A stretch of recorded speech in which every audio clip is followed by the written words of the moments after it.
Eh bien voilà, bonjour, mesdames et messieurs. Comme vous le savez, tout le plaisir est nôtre de vous savoir très nombreux devant votre petit écran. Attendons avec impatience et patience ce nouveau numéro d'homéostasie. Il est tout à fait homéostasique parce qu'il a déjà secoué même la spiritualité des profondeurs, comme qui dirait d'où ça vient que le thème Mohamed soit comme ça là, le fils de l'homme de Daniel 7. On connaît la problématique. Studio 210 avait annoncé les couleurs. Et c'est sur ce plateau de homéostasie, la spiritualité des profondeurs, que nos frères musulmans, dans le souci de nous édifier, reviennent de temps en temps pour mettre les points sur les i, pour que la vérité tienne bien sur ses bases. Mohamed, le fils de l'homme de Daniel 7, c'est avec le docteur Abdul Madid que d'aucuns réclament à travers le monde. Docteur, bonjour. Bonjour mon frère. Première question, docteur, il y en a qui vous trouvent trop beau pour être un débatteur musulman. Qu'est-ce que vous répondez? Je ne dirais que louange à Dieu. On dit que vous êtes à la fois un sapeur musulman parce qu'ils vous ont vu dernièrement et aujourd'hui encore. Récidiviste. Non, je ne suis pas un sapeur, sauf que le prophète Mohammed nous dit Dieu est propre et il veut que vous soyez également propre. Et donc, la être propriété, propre, ce n'est pas un péché? La propriété fait partie de la foi. Donc, ce n'est pas un péché? Non, ce n'est pas du tout un péché. D'ailleurs, Dieu aime voir les effets de la grâce qu'il a accordée à son serviteur. C'est ça. D'accord. Alors, Doc, dites-nous, vous étiez sur homéostasie, la spiritualité des profondeurs, samedi dernier.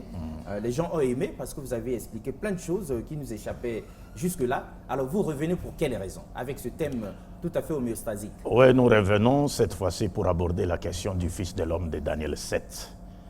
Ensemble, nous allons essayer d'identifier le Fils de l'homme de Daniel 7 pour savoir qui est-il. Est-ce qu'il est Jésus-Christ ou Mohammed? C'est pourquoi lors de la première émission, je n'ai pas voulu aborder ces points parce que je savais très bien. Donc nous sommes dans la continuité. La continuité. C'est donc la suite. C'est donc la suite. Et je le fais expressément parce que je savais que lors de mon débat avec notre frère Mbota, oui, sur Studio 210, il va certainement essayer de démontrer que Jésus-Christ a été envoyé pour le salut de l'humanité tout entière. Et là, il rentrera directement en contradiction avec lui-même, parce que s'il présente le Fils de l'homme de Daniel 7 comme étant Jésus-Christ, et que ce Fils de l'homme de Daniel 7 recevra de Dieu le pouvoir pour diriger spirituellement et temporellement les hommes de toutes les nations après la division de la quatrième bête, donc il serait inconcevable qu'on puisse attribuer, donner à la mission de Jésus-Christ une connotation universelle avant la division de la quatrième bête. Donc cela impliquerait à dire que lorsque quelqu'un s'acharne à donner à la mission de Jésus une connotation universelle avant la division du quatrième royaume qui était symbolisé par la quatrième bête, donc il est simplement en train de faire dire à la Bible ce que la Bible ne dit pas, parce que le Fils de l'homme de Daniel 7 recevra de Dieu la mission de sauver toute l'humanité après la division du quatrième royaume symbolisé par la quatrième bête. Alors, donc, c'est très bien dit. Vous aurez donc à expliquer tout ça pendant que nous sommes en pleine émission. Mais 3 questions. La première, il y en a qui pensent que quand vous n'arrivez pas à bien délivrer les choses sur Studio 210, vous faites une fuite en avant sur le plateau de homéostasie, la spiritualité des profondeurs. Est-ce que vous êtes ici pour des raisons échappatoires ou pour un souci pédagogique et didactique, comme pour enseigner les choses? Je suis justement pour la seconde option. C'est juste pour un souci pédagogique. Dans le souci d'édifier, parce que vous savez qu'à chaque fois que nous faisons un débat sur Studio 210, je demande toujours à mon adversaire d'essayer un peu d'élever le niveau du débat, au lieu de tourner en rond, c'est-à-dire de toucher à beaucoup de points qui n'ont rien à voir avec les thèmes pour lesquels nous avions été invités à débattre. C'est pourquoi qu'à chaque fois qu'après ce débat, je passe sur homéostasie et je n'exclus pas la possibilité, par exemple, un jour de l'affronter encore face à face sur homéostasie. Ça sera encore nettement mieux. Parce qu'avec vous connaissant très bien, je sais que vous ne laisserez pas passer les hommes d'ombre.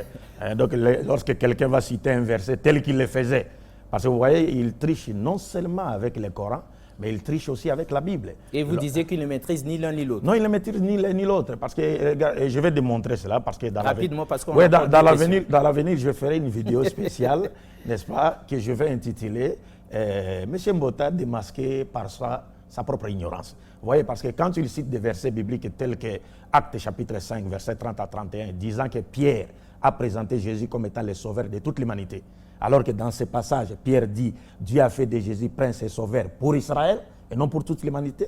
Quand il cite Actes 13, 23, Paul présente Jésus comme étant sauveur des enfants d'Israël, mais lui il dit toute l'humanité. Donc il fait dire à la Bible ce que la Bible ne dit pas. Et ça prouve, c'est une preuve manifeste de en tout cas, on l'aura sur ce plateau le moment malhonnêteté intellectuelle. Malhonnêteté intellectuelle, docteur Boris Mbota. Il faut faire extrêmement attention, sinon on vous fait confiance, ça arrivera. Hein, vous ne perdez rien pour attendre. Le docteur Abdoul Madid vous tordra certainement le cou. Donc, de manière scripturaire, sur ce plateau d'homéostasie, sauf que Boris Mbota aussi, c'est un téméraire. On est sûr que lui aussi, il a plus d'un tour dans son sac. Eh bien, ça fait le bonheur à la fois de Studio 210 et d'homéostasie. Deuxième question, docteur. Vous savez, nous autres, nous sommes tentés. On voudrait bien épouser votre thèse, accepter ce que vous nous dites au sujet du prophète, du saint prophète du Coran, donc le prophète initiateur de l'islam, celui-là qui a reçu la révélation d'en haut. Non, pas initiateur de l'islam. Oui. Lui, il a trouvé l'islam. L'islam, c'est la religion qui a été prêchée par tous les prophètes de Dieu. Ah d'accord, il a trouvé. C'est à Mohammed que Dieu avait révélé la forme parfaite, définitive et universelle de cette religion qui a été prêchée par l'ensemble des. Donc il est venu parfait. Oui, mais parce qu'il n'y a pas plusieurs religions que Dieu aurait révélées à l'humanité. Il n'y a que, si on peut parler en termes de variété, il n'y a que deux religions.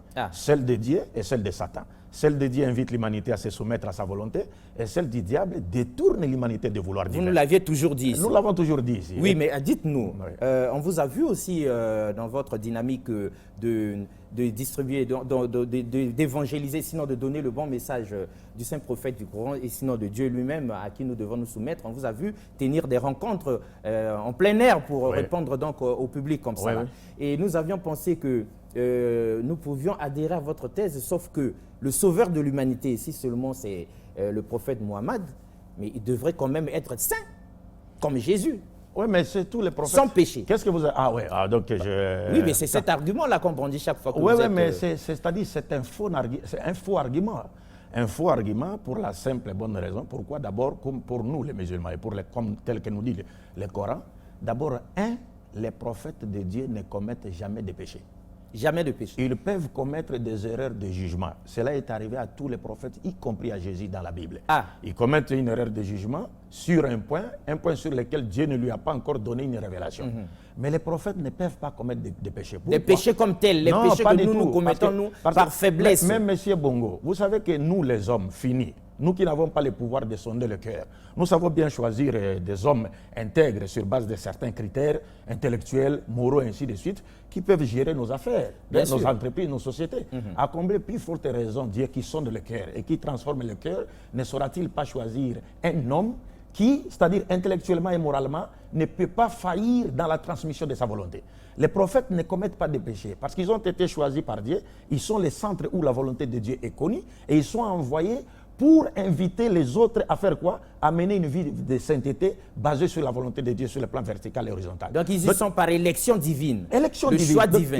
Et Dieu ne peut se tromper dans ce choix. Ils sont un modèle à suivre. Donc ils ne peuvent pas eux-mêmes commettre des péchés qui sont venus chasser.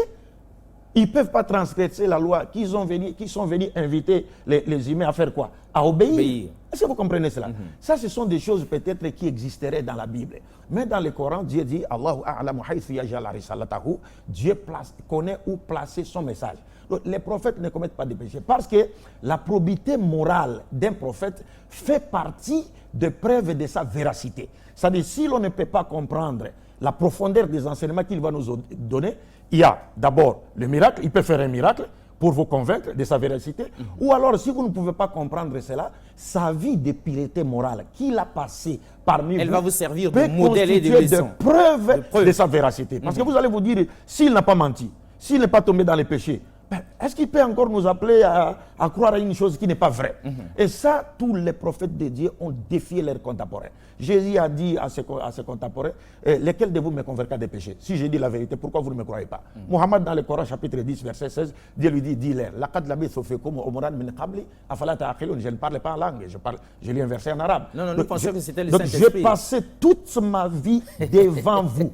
Donc ils sont témoins de sa vie sur le plan comportemental, sur le plan du verbe, parole. Aucun contemporain de Mohammed ne l'a accusé d'avoir menti ou tombé un jour dans les péchés. De toute façon, docteur, vous vous épuisez pour rien. Il y en a qui sont têtus, qui refusent de comprendre, même quand c'est clair et net. Il n'y a qu'à voir l'islam comme tel.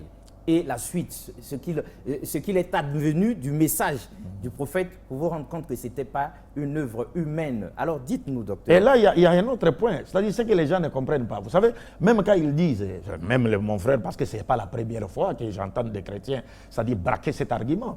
Quand il dit, par exemple, non, il doit être sans péché. Mais quand vous lisez Luc chapitre 16, verset 19 jusqu'à la fin du chapitre, Jésus lui-même nous raconte l'histoire du riche Barbadian et du pauvre Lazare. Le riche est mort, il s'est retrouvé dans les tourments de l'enfer. Lazare est mort, il s'est retrouvé dans les seins d'Abraham, expression idiomatique et juive, voulant dire il va rentrer au paradis. Mais qu'est-ce qui s'est passé? C'est Jésus qui nous raconte cette histoire que Dieu lui a révélée. Des choses qui se passent après la vie actuelle. Donc l'homme riche a demandé à Abraham, quand il s'est retrouvé dans les tourments, les châtiments de l'enfer, dit, mon Père Abraham, j'ai mes 5 frères qui sont restés encore en vie.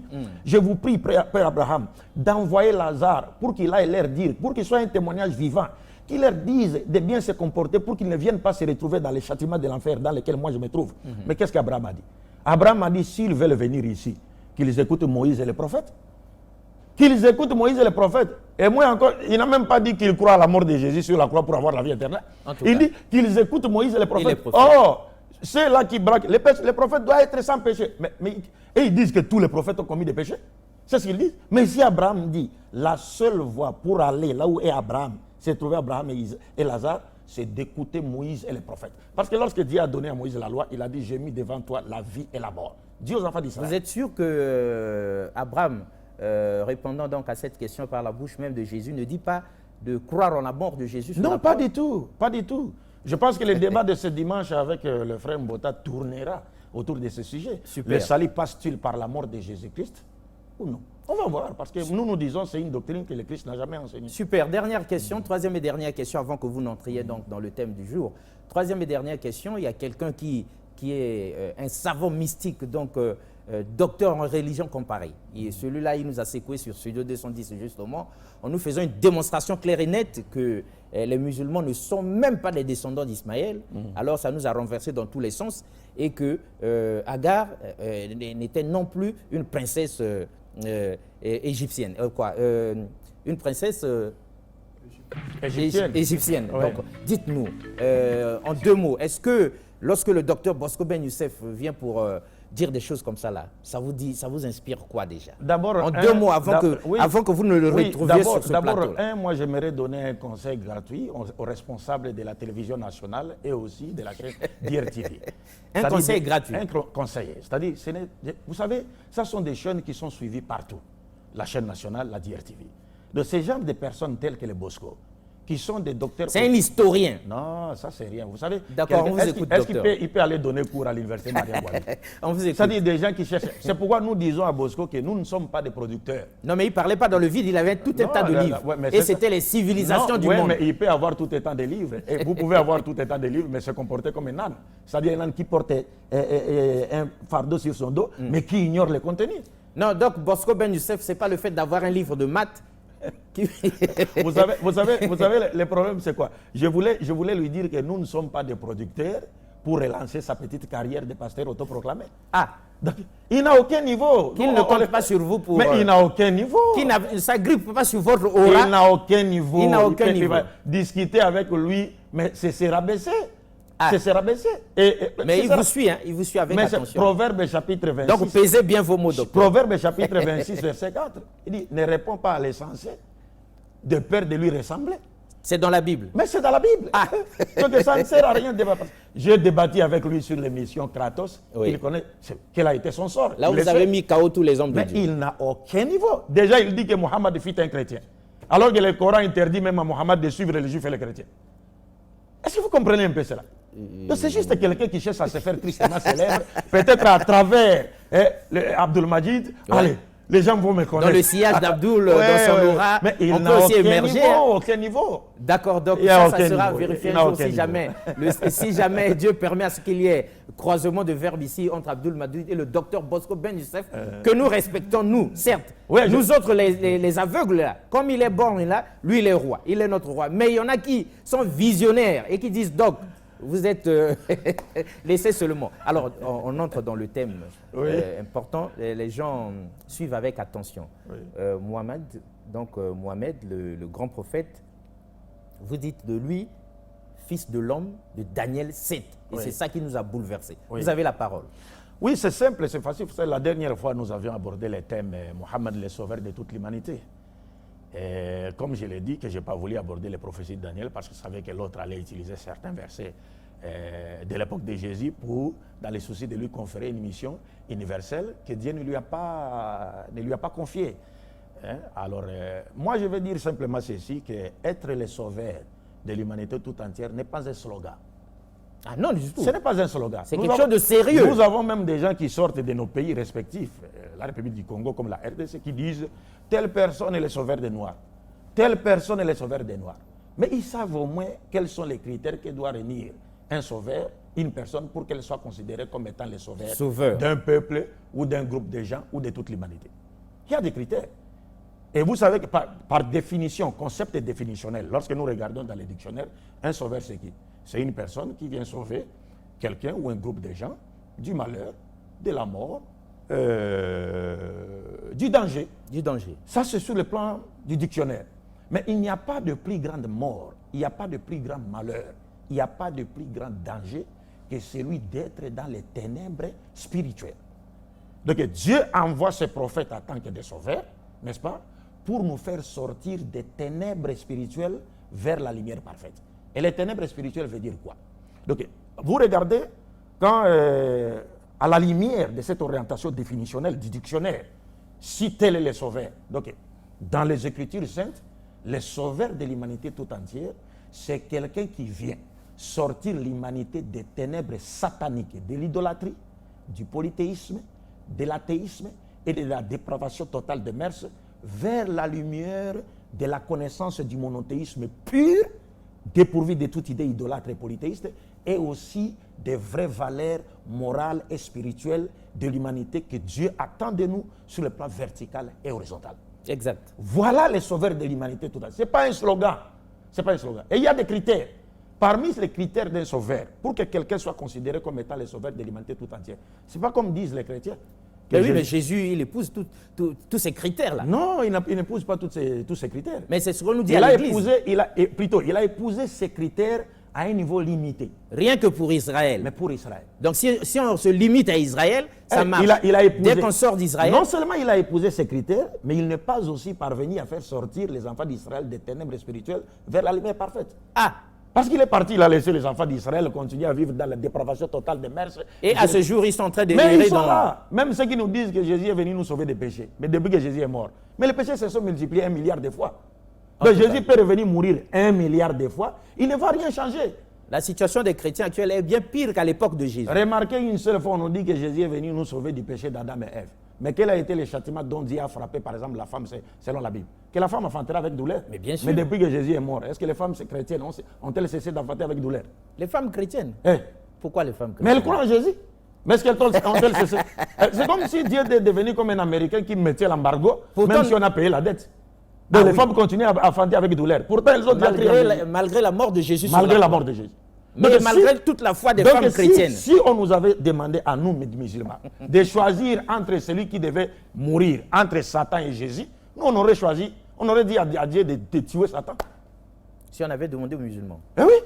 Parce que si on tuait Satan, le péché allait quand même diminuer de la terre. Parce que, pourquoi je dis aller diminuer de la terre? Parce que ce n'est pas... Écoutez, les gens disent que, bon, Satan, lui, son rôle, c'est quoi? C'est de nous embellir les péchés. Mais l'homme, même si Satan n'est pas là, l'homme a été créé, Dieu l'a doté du libre arbitre. Donc il a le pouvoir de choisir entre faire le bien ou faire le mal. Donc Satan ne vient que pour lui embellir, le pousser à faire le mal. Donc si on nous avait demandé à nous de choisir entre Satan et Jésus, qui devait être mis à mort pour que nous restions tranquilles, nous on aurait choisi Satan. Et donc cette question-là, Pilate l'avait posée à qui? Comment? La question avait été posée à qui? C'était Non, pas mais j'ai des dit, si on musulmans. nous avait... Si c'était vous, nous avait vous posé aurez à nous donné la cette- bonne réponse. Oui. Mais à l'époque de Jésus, la question, on l'avait posée à qui? Oui, mais ça encore, je vais, parce que je ne voudrais pas anticiper, parce qu'il y aura un débat avec moi, avec les frères Bota sur les thèmes. Donc on va essayer de voir ça à la lumière de la Bible. Mais quelqu'un qui vous suit aussi attentivement. Est-ce que l'humanité est-elle sauvée, sera-t-elle sauvée par la mort de Jésus sur la croix? Super, on sait qu'il y a un débat comme ça en préparation. Ouais, mais quelqu'un qui vous suit dit que vos fétiches sont dans vos sandales homéostasiques, docteur. Qu'est-ce que vous répondez? Non, pas du tout. Non, mais parce que ça paraît quand même étrange. Non, c'est par souci simplement du panafricanisme. Donc je suis un Africain. Oui, je me Africain dois et fier de l'être. Oui, je me dois Vous aussi, vous aimez l'Afrique. Oui, de m'habiller comme un Africain. Et moi, j'aime la tenue africaine. Mais dites-nous, docteur, est-ce que l'islam aime l'Afrique? Est-ce que le saint prophète, il aimait l'Afrique? Est-ce qu'on nous aime nous autres aussi? D'abord, Mohammed est le seul prophète issu de la postérité d'Abraham qui est sorti de la descendance d'un fils d'Abraham qui est né d'une femme noire, Agar. Ça, c'est une première. Ça, c'est clair. Mohammed est le seul prophète issu de la postérité d'Abraham qui avait des disciples noirs dans son entourage direct. Des disciples noirs. De son vivant. Mohammed est le seul prophète de la postérité d'Abraham qui a dit ceci. L'arabe n'est pas supérieur à un autre être humain. Un autre être humain n'est pas supérieur à un arabe. Un blanc n'est pas supérieur à un noir. Un noir n'est pas supérieur à un blanc que par la piété.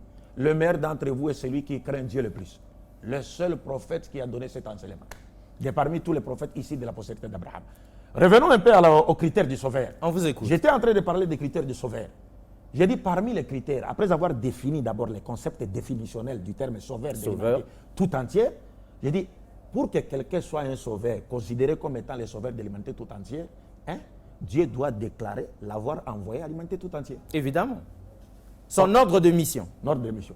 Or ça, Dieu a clairement dit, parlant de Mohammed. Il n'y a pas un ordre de mission de Jésus? Mais nulle part dans la Bible, il a été dit de Jésus qu'il a été envoyé à l'humanité tout entière. Ça n'existe nulle part.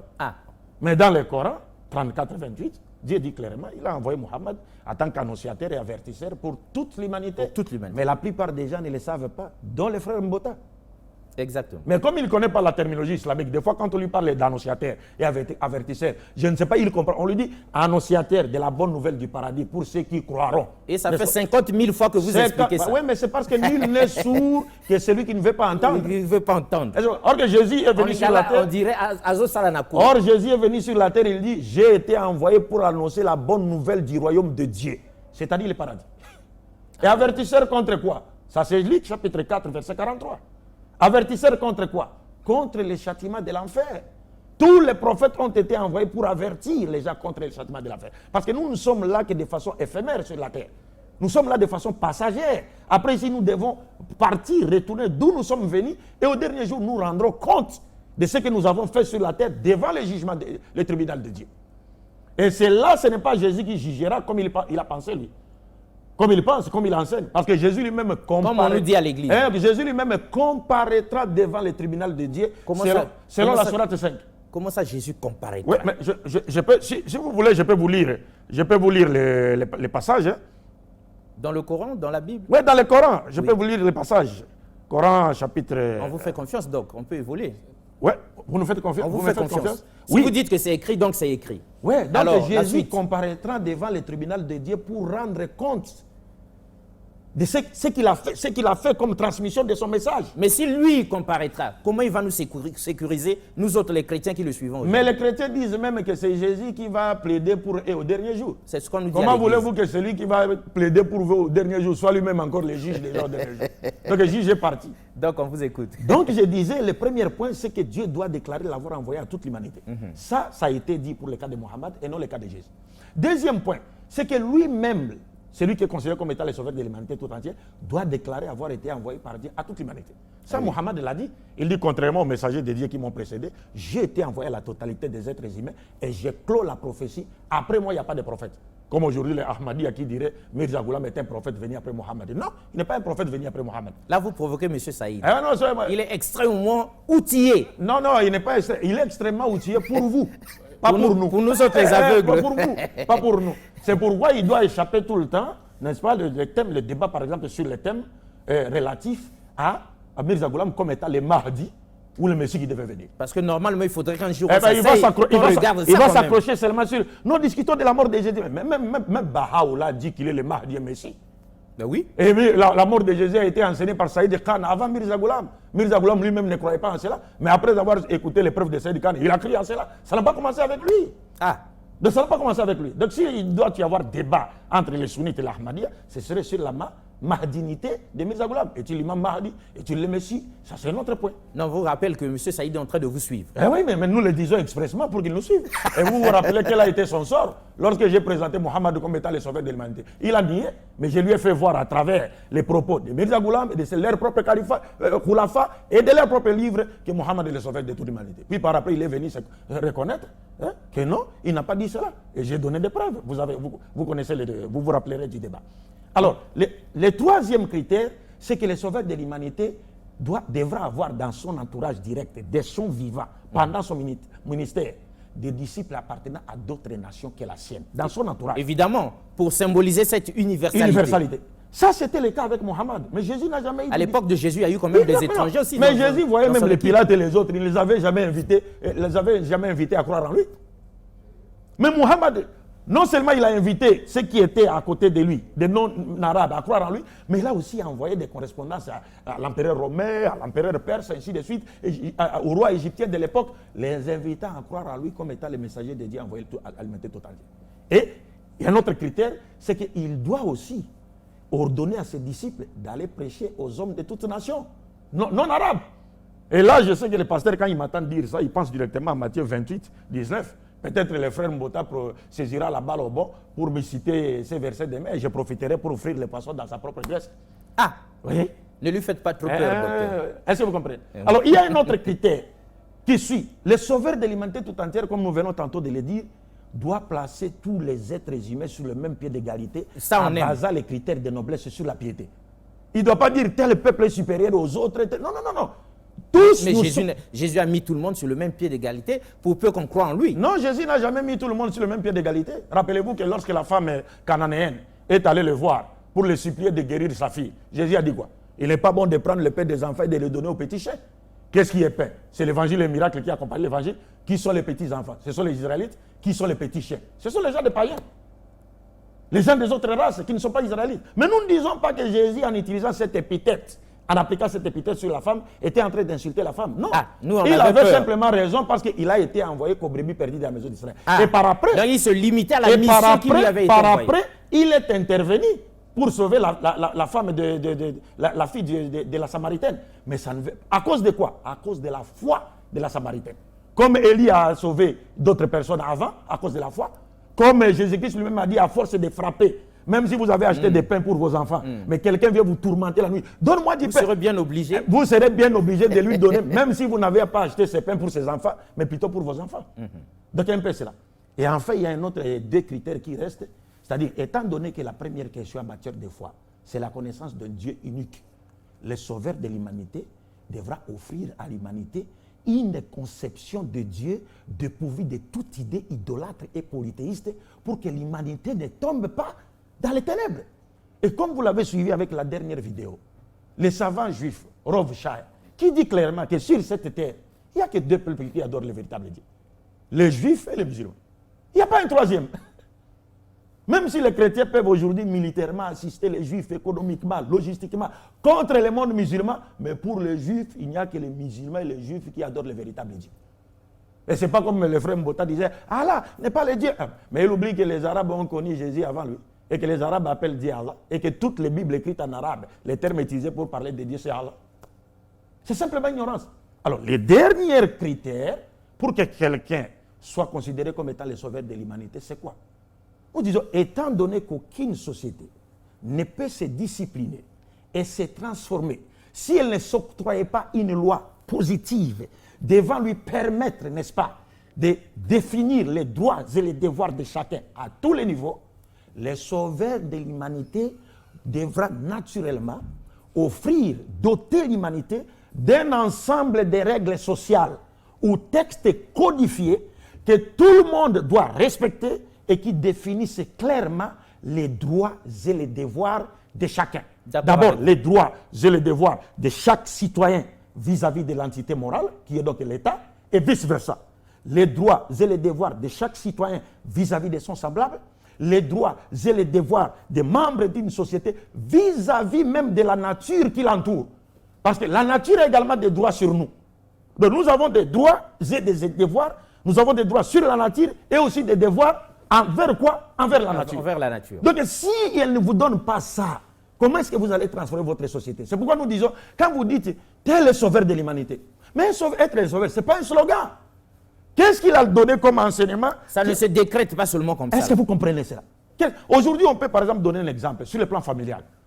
Si on mettait Mohammed et Jésus et qu'on leur demandait de nous donner des enseignements, de nous instruire sur les droits et les devoirs d'un époux vis-à-vis de son époux, de sa femme, d'un homme vis-à-vis de sa femme.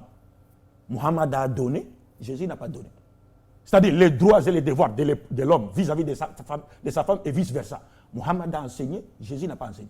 Les droits et devoirs des parents vis-à-vis de leurs enfants et vice-versa. Mohammed a donné, Jésus n'a pas donné. Bien sûr, Jésus aimait les enfants, comme Mohammed. Mohammed aimait les enfants. Mais qui aimait les enfants plus que l'autre?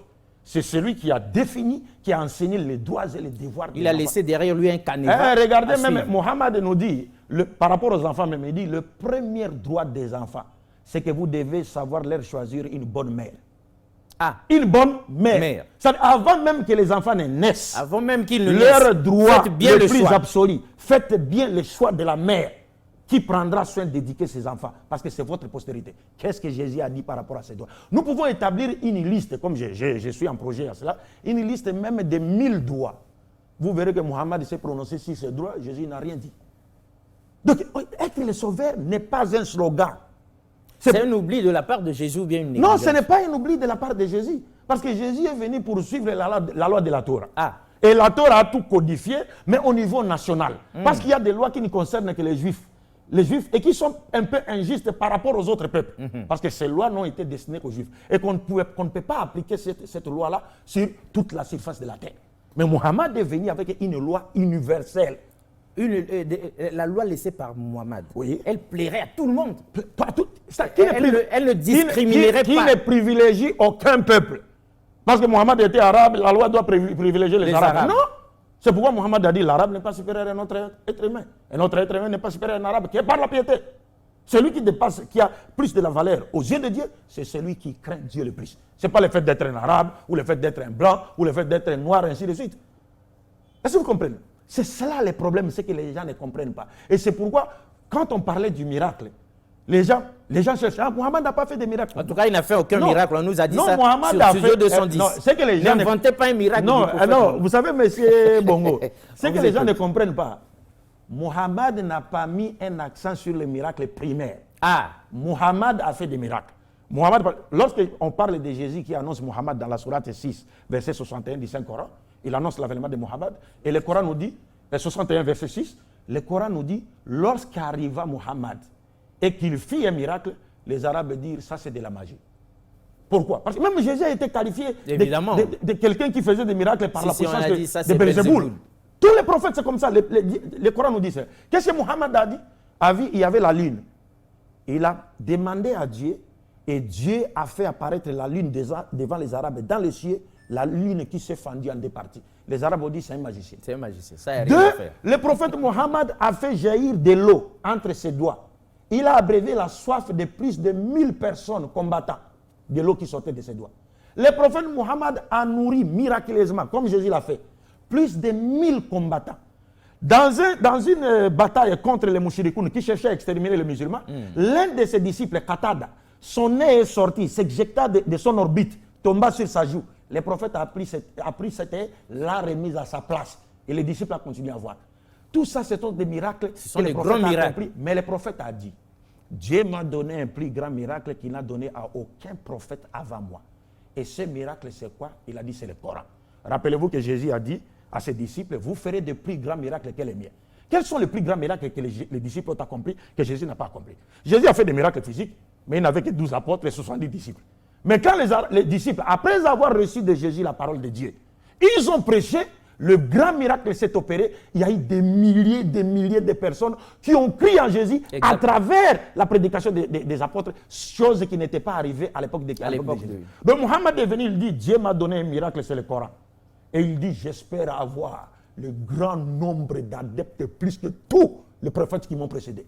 Et je serai le maître de tous les prophètes au jour de la résurrection dernière. Et je serai le premier prophète qui sera ressuscité par Dieu au dernier jour. Ce n'est pas Jésus qui va ressusciter Mohammed. Il va ressusciter Mohammed alors que selon les chrétiens, lui-même, il avait besoin d'être ressuscité par Dieu. Est-ce que vous comprenez cela? Mais Mohammed dit, je serai le premier. Et il dit, ma communauté sera la première à rentrer au paradis. C'est pourquoi Jésus même disait dans la Bible, les derniers seront les premiers. Mais est-ce qu'aujourd'hui, il y a beaucoup de musulmans à travers le monde? Ouais. mais ça, alors, j'allais terminer, terminer en vous disant, voilà maintenant, regardez le plus grand miracle de Mohammed. Quand vous regardez aujourd'hui les pays où a vécu Mohammed et Jésus, quel est le pays qui est régi par les enseignements de l'autre? Mais c'est ceux de... Mais c'est le pays de Mohammed. Non seulement le pays de Mohammed est régi par les enseignements de Mohammed, mais il y a d'autres pays encore non arabes qui ont se sont greffés à ça, oui. Et qui ont adopté le Coran comme étant le système qui doit régir leurs affaires à tous les niveaux. Exact. Mais où est le cas de Jésus aujourd'hui? Ça n'existe nulle part. Bien que Jésus soit véridique, nous croyons en lui. Un musulman qui meurt sans croire en Jésus, il va en enfer. Un musulman qui meurt sans croire en Moïse, il va en enfer. Mais est-ce qu'on peut comparer Jésus avec Mohammed? Alors si Mohammed a transformé sa société, mais Jésus n'a pas transformé sa société, il n'y a que seul Mohammed qui peut transformer notre société. Mais Jésus, son grand pays, c'est Israël. Mais il n'est même pas reconnu en Israël. Et les chrétiens même qui vivent en Israël n'existent que grâce à la présence des musulmans qui vivent en Israël. Ah. Mais c'est ça. Est-ce que vous comprenez? Nous avons encore combien de minutes là? On a encore un peu de temps. Alors, Doc, dites-nous. Comment? Non. S'il nous reste une dizaine ou une quinzaine de minutes, on ne sait pas, vous aviez un élément à faire passer. Donc, souvenez-vous. Non, on va faire ça, ça va venir lorsqu'on va aborder les thèmes. D'accord, alors dites-nous, peut-être que, puisqu'on a été dans la digression introductive, elle nous a pris du temps, mais elle était riche. Hein? Oui. Peut-être qu'aujourd'hui, on va peut-être introduire sur le thème, mais dites-nous, nous autres chrétiens, nous autres qui croyons depuis toujours que le livre de Daniel, sinon l'Ancien Testament s'est accolé avec le Nouveau Testament, toutes les prophéties nous regardent, si on regarde Jésus, on est quand même choqué de voir que vous disiez Mohammed, le fils de l'homme de Daniel 7. Alors, qu'est-ce qui... Ça tourne dans notre tête, on n'arrive pas le fils de l'homme de Daniel 7, c'est simple. Parce que vous savez que les chrétiens disent que Mohammed n'a pas été mentionné dans la Bible. Et que dit Daniel 7 en question? Oui, mais c'est clair, nous allons y arriver. Okay. Les chrétiens disent que Mohammed n'a pas été mentionné dans la Bible. Et oui, c'est exact. Les Écritures antérieures. C'est ce que les chrétiens disent. Nous disons qu'ils ont raison, mais ils ont aussi tort. Ah. Oui, parce que si on leur renvoyait la même question comme un boomerang en plein visage, en leur demandant où le Christ Jésus a-t-il été nommément mentionné dans l'Ancien Testament. Ça n'existe nulle part. Nulle part. Est-ce que ça veut dire que le Christ n'est pas véridique? Mais il est véridique. Et vous allez voir que les chrétiens, ils attribuent des milliers de prophéties à Jésus, et parfois même injustement, des prophéties de l'Ancien Testament, parfois même des prophéties qui n'ont rien à voir avec Jésus. Ah. Mais pourquoi ils attribuent ces prophéties à Jésus lorsque son nom n'est pas mentionné? Nous disons non, Dieu peut ne pas nommément citer un prophète, cela n'enlèvera en rien de sa qualité de prophète. Et nous disons qu'il y a des prophéties bibliques qui parlent clairement de l'avènement de l'islam et de Mohammed, et que une prophétie étant un tableau qui annonce quelque chose qui doit arriver dans les jours, dans l'avenir ou le futur, on dit toujours, lorsque cette chose ou cette personne arrive, si elle reflète les caractéristiques données d'avance dans la prophétie, nous devons voir en lui que l'accomplissement de ce qui a été annoncé. Exact. Si tel est le cas, c'est comme ça également que nous devons négocier les prophéties que nous musulmans disons relatives à Mohammed, comme font les chrétiens. Alors c'est pourquoi les deux prophéties de Daniel. Parce que ici, quand je parlais avec notre frère Mbota, je vous ai dit que lui, son problème, comme il n'a pas une formation pastorale classique, il se contente de copier-coller. Vous voyez, tout ce qu'il disait se trouve dans un livre écrit « L'islam prophétisé dans l'Apocalypse ». Tout ce qu'il disait, je vais le faire ressortir dans une prochaine vidéo, mot à mot, voir comment il était en train de plagier, c'est-à-dire il agit d'après l'intellect de l'autre. Et partant, il devient 3 fois ignorant. C'est-à-dire, il enseigne des choses qu'il ignore, et il ignore lui-même qu'il est un ignorant, et il ignore que la personne qui lui a appris ces choses est elle-même ignorante. 3 fois ignorant. 3 fois ignorant. Ça devient terrible, ça. Terrible. Donc les livres sont là. Le Fabrice Statuto, ainsi de suite, qu'il a appris sur le net, en PDF, ainsi de suite. Il essaie de répéter moutonnièrement ce que l'autre a dit sur l'islam. C'est pourquoi il a commis des erreurs graves par rapport à l'explication des prophéties de la 4e bête du livre de Daniel. Et ce qui explique sa peur de m'affronter dans une seconde émission qui devait être la suite et la fin sur l'identité de la 4e bête du livre de Daniel. Ah. Il a eu peur il a fui. Mais aujourd'hui, voilà, ils disent qu'on parle des deux thèmes. Maintenant, lorsqu'on a fait les derniers débats, est-ce qu'on a achevé les premiers thèmes? On n'a pas achevé. Maintenant, il accepte qu'on continue. Mais pourquoi n'a-t-il pas accepté qu'on continue avec les prophéties de Daniel pour terminer? Parce qu'il avait peur. Mieux vaut prévenir que guérir. Oui, il avait peur. Il n'y a rien, c'est l'homme qui a peur. Il savait. Parce que moi, je me suis dit que j'en ferais un débat Mbota contre Mbota. Et ayant eu peur du sort qu'il attendait, il ne pouvait que prendre la poudre d'escapette. Donc c'est cela un peu. Alors nous disons que les prophéties de Daniel sont plus que claires. Et nous avons choisi ces prophéties. Nous traitons toujours de ces deux prophéties de Daniel, Daniel 2 et Daniel 7, parce que ce sont des prophéties qui s'expliquent par des données historiques. C'est-à-dire qu'ils ne demandent pas, c'est pas le Saint-Esprit ou ainsi de suite pour être comprises. Non, ce sont les données historiques qui de manière historique. Historique et claire. Quand vous n'avez pas la connaissance de l'histoire, on n'a pas besoin d'attendre une inspiration venant de quelque part. Vous comprenez? Alors, or, brièvement, nous lisons dans le chapitre 2 que le roi Nabuchodonosor a eu un songe d'une statue sous forme humaine, une grande statue. Et cette statue était composée de 4 métaux. La tête était d'or, en or, je me résume à l'extrême. Hein. Si, la tête était ça à l'église. En or, la poitrine et les bras étaient d'argent, le ventre et les cuisses étaient d'airain, en cuivre, les jambes étaient de fer et les pieds étaient en partie de fer et en partie d'argile. Mais pendant qu'il regardait la statue, le roi Nabuchodonosor a vu une pierre se détacher sans l'aide d'aucune main et qui a frappé le pied de la statue. Est-ce que vous comprenez? Et maintenant, le matin, Dieu lui a fait oublier ses rêves. Bref, il fallait que le prophète Daniel lui rappelle les rêves. Quand on a fait appel au prophète Daniel, qui s'est prononcé qu'il était capable de lui rappeler les songes en question avec la permission de Dieu, le prophète Daniel lui a donc rappelé les rêves qu'il a eus. Et puis il lui a dit, les 4 métaux symbolisent 4 royaumes ou empires mondiaux qui se succéderont l'un après l'autre sur cette terre. Et la pierre que tu as vue symbolise les royaumes terrestres, universels et éternels que Dieu lui-même créera sur terre après la division de la 4e empire. Et c'est là où j'ai voulu vous faire écouter une chose. Vous allez voir ici. Attendez, je m'excuse. Écoutez ici. Alors, dire ici que sur le micro. La pierre qui frappe le pied.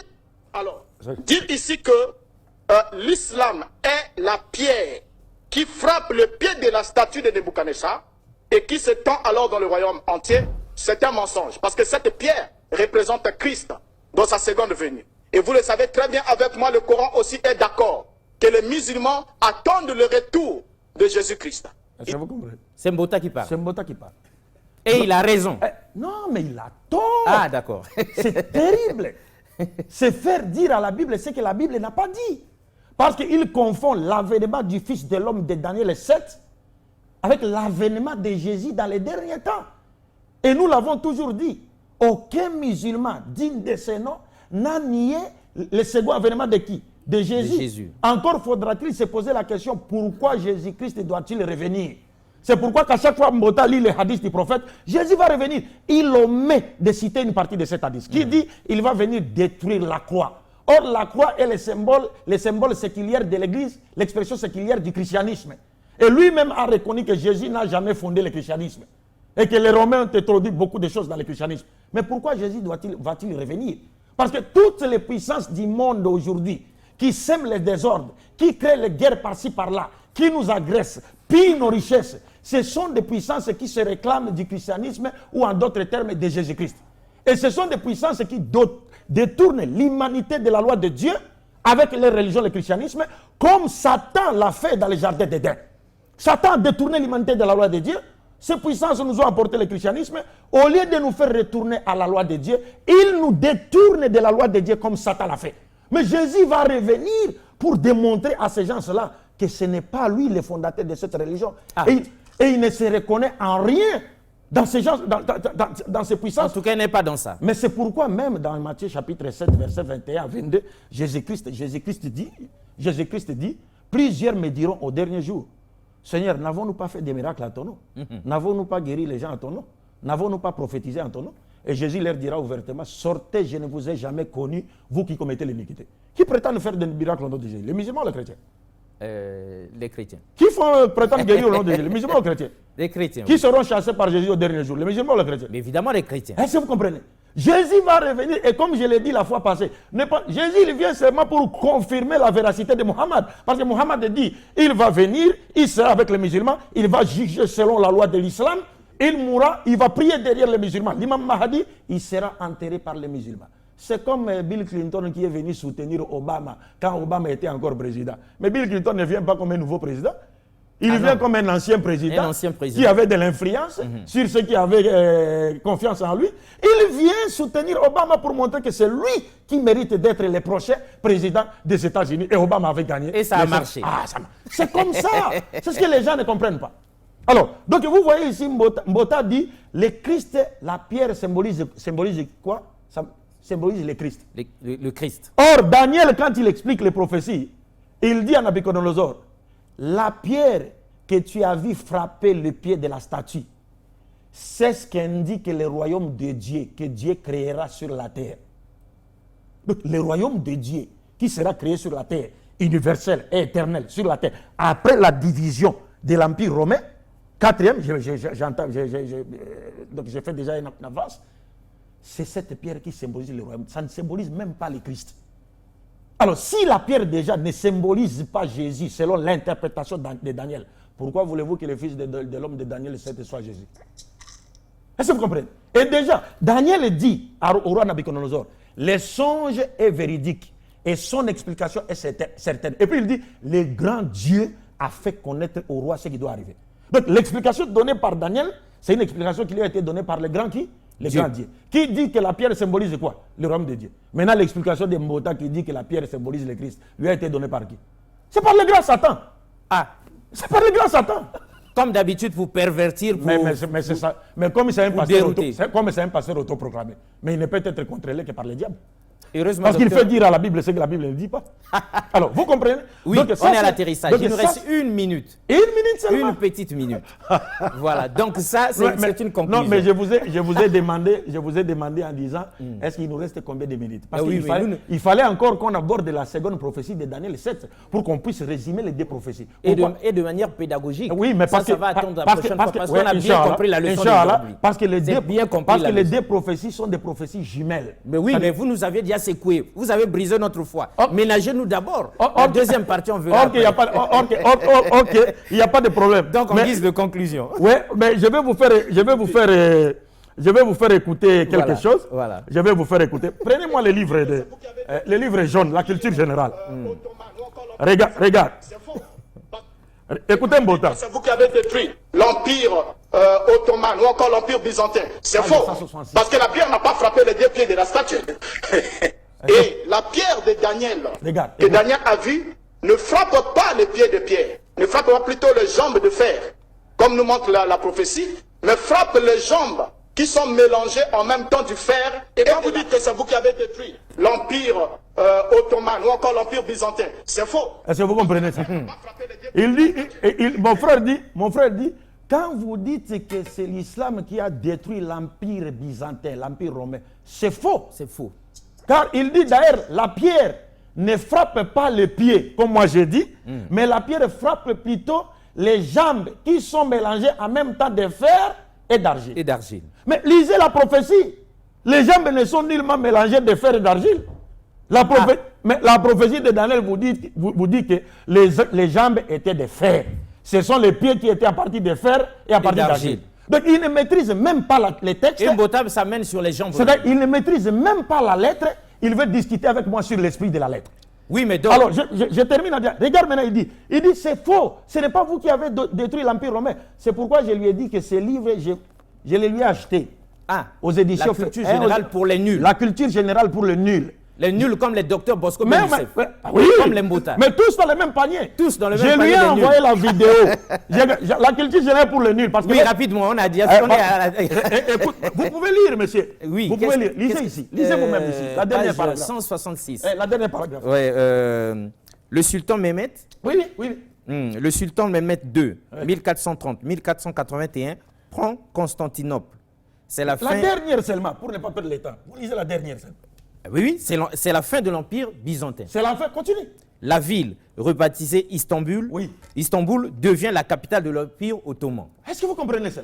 Ce sont les musulmans qui ont détruit. Parce que nous n'avons pas assez de temps. Mais Dr Bosco Ben Youssef a dit que ce sont les chrétiens. Mais c'est démonstration ignorant. l'appui. Il Donc c'est un connaît rien. nul.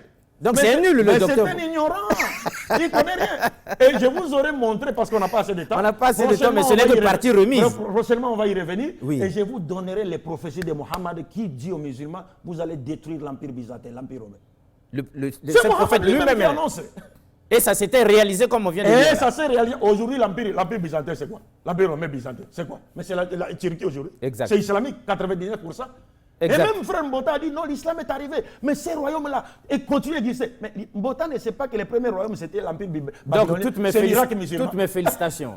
Mais vous avez brisé notre foi, ça ne fait rien. Mais ce n'est que partie remise. En tout cas, Boris Mbota, Bosco Ben Youssef, on sait que vous êtes des docteurs, mais évitez les problèmes. Ici, on a la culture générale pour les nuls.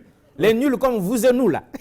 Non, nous pas ouvrir, vous, pas vous. Pas nous. Ah bon, pour vous deux, les deux nuls qui affrontaient Abdul Majid, évitez les problèmes. En tout cas, comme dit la pensée du jour là, on peut facilement dire le mensonge, mais difficile de le soutenir. Proverbe 14 et 15. L'homme naïf croit à tout ce qu'on dit, mais l'homme intelligent ou prudent est attentif à ses pas. Donc quand ils les écoutent, ils savent que non, ces messieurs sont en train de mentir. Et nous allons les démontrer avec une vidéo spéciale. Merci. Inch'Allah. Merci, docteur. En Que tout Dieu cas, soit encore félicitations. Que Dieu soit loué. Amen. Alors donc, c'était avec plaisir. Mohammed, le fils de l'homme de Daniel 7, nous croyons, parce qu'on a démontré par A plus B. Et pour les sceptiques, il y a ici la grande prophétie et le livre, la culture générale pour les nuls, pour vous remettre sur les rails. Au revoir et à la prochaine. Merci beaucoup une fois de plus.